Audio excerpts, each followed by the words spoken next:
MTN 5:30 News Game Day Give Day. This is something that goes far beyond that. It's giving back to the local community. Seahawks fans turn Game Day into Giving Day. How a Billings watch party is helping families in need.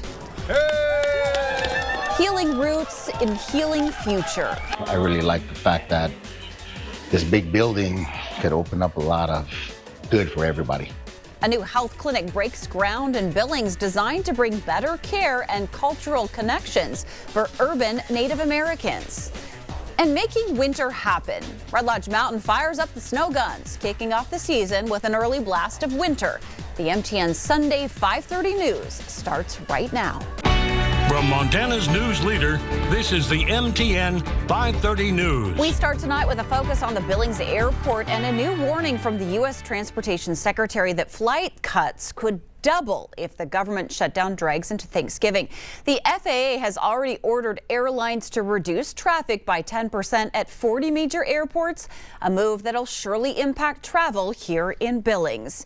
And good evening. Thanks for joining us on this Sunday edition of the 5:30 News. I'm Andrea Lutz. 9 of the 10 out-of-state hubs serving Billings are on that list, meaning delays or cancellations are likely if local flights remain staffed. Aviation Director Jeff Roach says air traffic controllers in Billings continue working without pay, and travelers should check with their airlines before heading to the airport. According to FlightAware, nearly 6,000 flights were delayed late last week, and that number keeps climbing.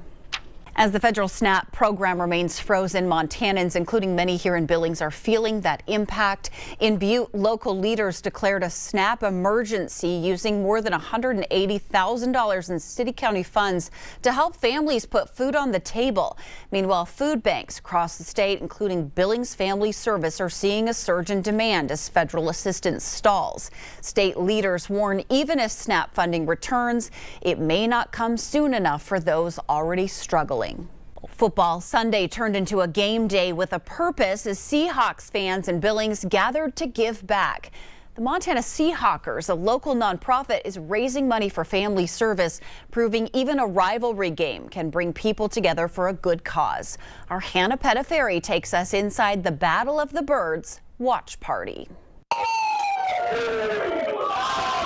You would think you're at Lumen Field cheering on the Seahawks.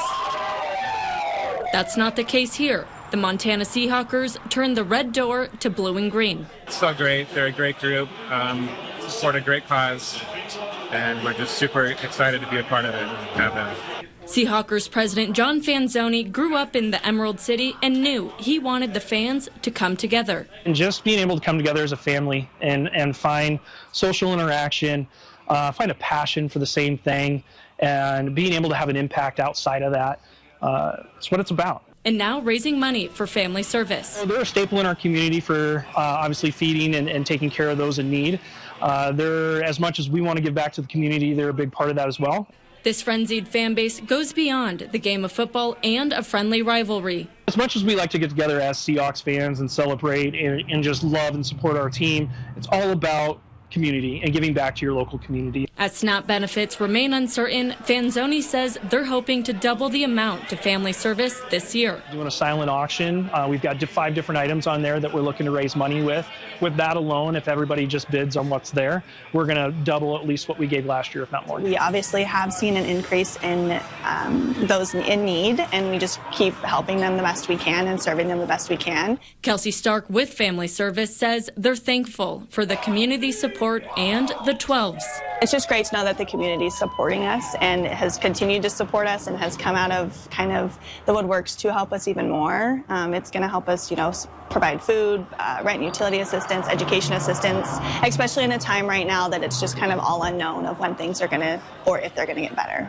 Fanzoni says that's what it's all about. The more that we can give back and support Family Service, who has a reach and a community connection, to be able to support those that are in need, this just gives them extra support to do so. In Billings, Hannah Pettiferi, MTN News. Get ready, Montana. Snow isn't falling at Red Lodge Mountain. It's being made. The crews hit the snow guns early, and the resort is kicking off the week with an icy blast. Take a look. Red Lodge Mountain staff are turning up the chill, firing up those snow machines because Mother Nature still needs a little help getting those slopes ready. The The resort overhauled its snowmaking system years ago and now has Montana's largest setup, and it's covering the runs when temperatures cooperate. It means even if the skies aren't dumping yet, the mountain's prepping for powder, posting these photos today on their Facebook page with the caption, "Creating Winter."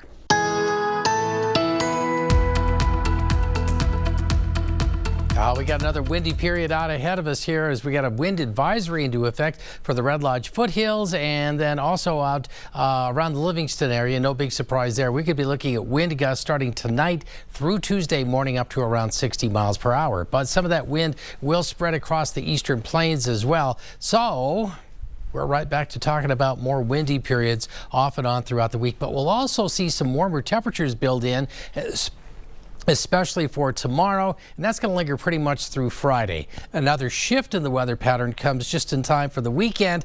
That could not only cool us down, but bring in perhaps some more significant precipitation. We'll talk about it coming up in a few minutes. As temperatures drop, many families are turning up the heat, but for some in Montana, that's getting harder to do. The federal government shutdown is putting critical heating assistance on hold, leaving thousands worried about staying warm this winter. Funding for the Low-Income Home Energy Assistance Program is now frozen.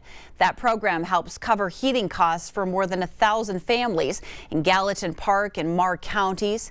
Officials say the shutdown means no new federal money is coming in, and that's a double blow for families who also rely on SNAP benefits. Well, they're saying a lifeline for seniors is what this program is, and for those on low-income households, those living in mobile homes, all of them now facing a long, cold winter ahead. A new health clinic is taking shape in Billings, one designed to meet the unique needs of urban Native Americans. Leaders say the project is about more than just expanding services. It's about building a healthier future for a community that's often overlooked. Isabel Spartz shows us how this new facility is bringing care and culture together.